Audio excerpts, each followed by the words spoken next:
2025માં કેટલી ફિલ્મો ઓટીટી ઉપર આવી એનો આપણે હિસાબ આ વિડીયોની અંદર કરવાનો છે. હેલો મિત્રો, હું છું અમિત. ફરી એકવાર સ્વાગત છે તમારું સિનેમા શો પર. આજે વાત કરવાની છે 2025માં જેટલી પણ ઓટીટી પર ફિલ્મો આવી ને એ આખો લિસ્ટ આ વિડીયોની અંદર મળવાનો છે. એટલે વિડીયોના અંત સુધી બન્યા રહેજો અને સાથે ચેનલને સબસ્ક્રાઇબ કરવાનું ભૂલતા નહીં.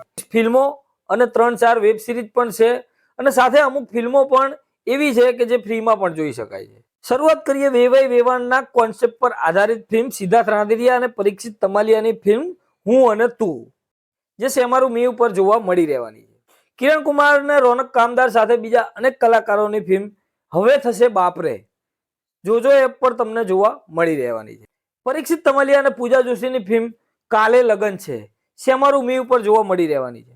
પ્રીતભાઈની ધ ગ્રેટ ગુજરાતી મેટ્રીમની, પ્રેમના સંબંધો જો તમારે જોવા હોય તો આ ફિલ્મ તમારે જરૂર જોવી જોઈએ.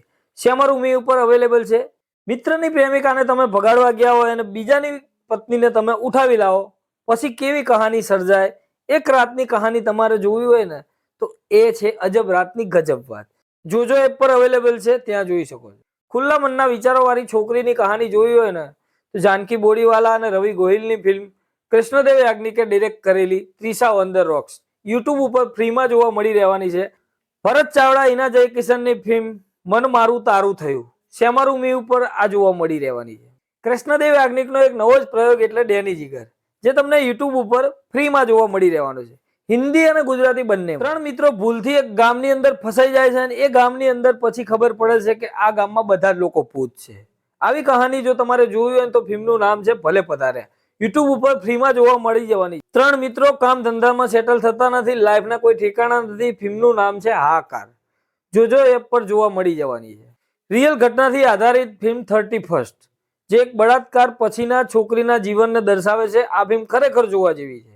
એમેઝોન પ્રાઇમ ઉપર અવેલેબલ છે, એ તમે જોઈ શકો છો. ફિલ્મની અંદર જલસો પડશે કે નહીં એ ખબર નથી, પણ ફિલ્મનું નામ છે જલસો, જોજો એપ પર જોવા મળી રહેવાની છે. ફક્ત મહિલાઓ પછી આવી હતી, ફક્ત પુરુષો માટે. આ ફિલ્મ તમને જોજો એપ પર જોવા મળી જવાની છે. જીજા સાલા જીજા, આ ત્રણેયની કેમિસ્ટ્રી તો તમારે જોવી હોય ને તો ફિલ્મનું નામ છે જીજા સાલા જીજા, જોજો એપ પર જોવા મળી જવાની છે. એક આંટીને પોતાની બિલ્ડિંગ ડિમોલેશનથી બચાવી છે, કઈ રીતે કરી શકશે? ફિલ્મનું નામ છે આંટીપ્રેન્યોર, સેમારું મી ઉપર અવેલેબલ છે. ફિલ્મનું નામ છે કારખાનું, તો કારખાનું નહીં કારનામું કરીને બતાવ્યું છે. પહેલી 30 મિનિટ અને છેલ્લી 30 મિનિટ તમારા હોશ ઉડાવી દેશે. ગજબની ફિલ્મ છે, દરેક વ્યક્તિએ એક વખત જરૂર જોવા જેવી છે. સેમારું મી ઉપર અવેલેબલ છે, ભૂલતા નહીં જોવાનું. પપ્પા તમને નહીં સમજાય પછી આવી હતી મોમ તને નહીં સમજાય, પણ ફિલ્મ મને બિલકુલ નહોતી સમજાય. તમને સમજાય તો તમે જોઈ શકો છો, સેમારું મી ઉપર અવેલેબલ છે. ફિલ્મનું નામ છે મીઠા મહેમાન, મને ઝેર જેવા લાગ્યા હતા, પણ તમને મીઠા લાગી શકે છે. સેમારું મી ઉપર અવેલેબલ છે, જોઈ શકો છો. મને યાદ નથી નેટફ્લિક્સ પર ગુજરાતી ફિલ્મ ક્યારે આવી હતી. આ વર્ષે આવી 2025માં વસ્ત લેવલ 2, નેટફ્લિક્સ પર ઉપર પણ ધમાકો કરી નાખ્યો. મલ્હાર ઠાકરની કોમેડી સિવાય અલગ જોનરની ફિલ્મ એટલે ઓલ ધ બેસ્ટ પંડ્યા, સેમારું મી ઉપર અવેલેબલ છે, ત્યાં જોઈ શકો છો. અત્યારે વૃદ્ધોને સાચવવા નથી ગમતા, પણ વૃદ્ધો પર સરકાર પેન્શન જાહેર કરી દે તો બધાને વૃદ્ધો ગમે. આવી ફિલ્મ જો તમારે જોવી હોય ને તો ફિલ્મનું નામ છે જય માતાજી લેટ્સ રોક, સેમારું મી ઉપર અવેલેબલ છે, જરૂર જોજો. જાત જાતના બૈરાઓને લંડન મોકલો અને પછી ત્યાં કેવો કંકાસ થાય એ તમારે જોવું હોય તો ફિલ્મનું નામ છે ઉમરો, સેમારું મી ઉપર અવેલેબલ છે. આપણા પરિવારની અંદર એક એક પાત્રનું કેટલું મહત્વ હોય છે. જો એક પારિવારિક ફિલ્મ તમારે જોવી હોય ને તો ફિલ્મનું નામ છે સંઘવી એન્ડ સન્સ, સેમારું મી ઉપર અવેલેબલ છે.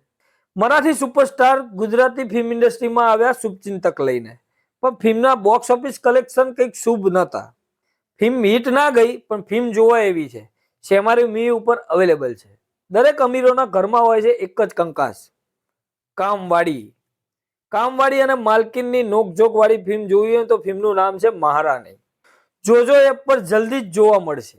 2024માં ફિલ્મ આવી હતી ચોર ચોર, પણ ફિલ્મને પણ કોણ ચોરી ગયું ખબર જ ના પડી, જોજો એપ પર તમે જોઈ શકો છો. લઠ્ઠાઓની ફિલ્મ એટલે લઠ્ઠા સદન, જોજો એપ પર જોવા મળશે. સિરીઝની વાત કરીએ તો જોજો એપ પર અવેલેબલ છે ગડબડ ગોટાળો, અમદાવાદી મેનની ટીમની આ સિરીઝ છે, એ તમે જોઈ શકો છો. બીજી છે ઉલ્ફત, કોની છે કેમ છે મને નથી ખબર, તમારે જોવી હોય તો જોઈ શકો છો, મેં નથી જોઈ. મેડલ કરીને સિરીઝ છે જે ફિલ્મ બની હતી અને પછી કન્વર્ટ કરી દેવાની સિરીઝની અંદર. જોજો એપ પર અવેલેબલ છે, ત્યાં જોઈ શકો છો. લવ સ્ટેશન નામની પણ એક સિરીઝ તમને ત્યાં જોવા મળી જવાની છે. ક્યાં? જોજો એપ પર. સાથે સન્ડે કરીને શોર્ટ ફિલ્મ પણ રિલીઝ થયેલી છે, એ પણ ટ્રાય કરી શકો. આ બધી જ ફિલ્મોના નામ લીધા, એ બધી જ ફિલ્મો 2025માં ઓટીટી ઉપર આવી છે. એટલે 2024માં રિલીઝ થઈ હોય કે 2023માં રિલીઝ થઈ હોય, પણ ઓટીટી ઉપર ક્યારે આવી છે? તો 2025ની અંદર. એટલે આપણે માની શકો કે આમાંથી 2025ની ફિલ્મો કેટલી? તો ઘણી ગાંઠી ફિલ્મો તમને મળશે, 10-12 જેવી, જે ઓટીટી ઉપર અત્યારે જોવા મળે છે. 2025ની બીજી ફિલ્મો તો ક્યારે ઓટીટી ઉપર આવશે એના કોઈ ન્યૂઝ જ નથી. ઘણા બધા લોકો થાકી ગયા છે પૂછીને કે આ ફિલ્મ ઓટીટી ઉપર ક્યારે આવશે, પણ ટીમ તરફથી કોઈ જવાબ જ નથી મળતા. એટલે અમે પણ તમને જવાબ નથી આપી શકતા. તમે કઈ ફિલ્મોની રાહ જોઈ રહ્યા છો ઓટીટી ઉપર, એ મને ખાસ કોમેન્ટ કરજો. અમારાથી બનતા જવાબ ચોક્કસ આપવાના પ્રયાસ કરીશું, કેમ કે મેકર સુધી તો અમે વાત પહોંચાડી જ દઈએ છીએ. જવાબ શું આવે છે એ જ આપણે જોવાનું છે. તમે આ લિસ્ટમાંથી કઈ કઈ ફિલ્મો જોઈ છે અને કેટલી તમને ગમી છે એ મને કોમેન્ટ બોક્સમાં જરૂરથી કહેજો. ચેનલને સબસ્ક્રાઇબ કરવાનું ના ભૂલતા બોસ.